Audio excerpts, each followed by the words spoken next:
Magdadala ng maulang panahon ng shear line bukas sa Katimugang Luzon. Nabubuo ang shear line o ang rain clouds nito sa pagsasalubong ng malamig na amihan at maalinsangang hanging silangan.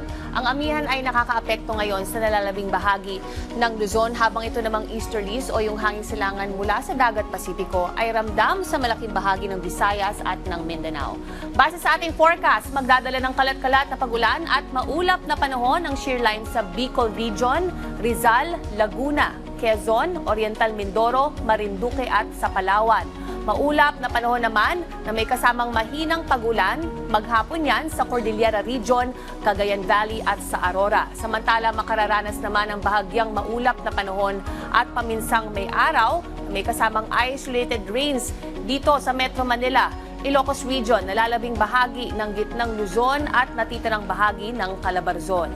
Bagyang maulap naman sa malaking bahagi ng Visayas at posibleng makaranas din ng thunderstorms o yung panandaliang pagulan.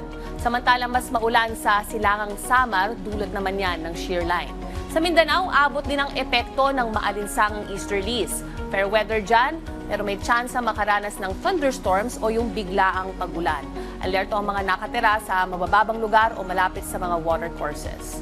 Kaninang umaga, naitala ng Pag-asa ang malamig na temperatura. Mas malamig pa ang Baguio City sa La Trinidad sa 13.2 degrees Celsius. Umabot naman sa 16 degrees ang Basco Batanes, 18 sa Rizal at 19 sa Ilocos Sur. Ayon sa Pag-asa, pinakamalamig na panahon ay ngayong Enero hanggang kalagitnaan ng Pebrero.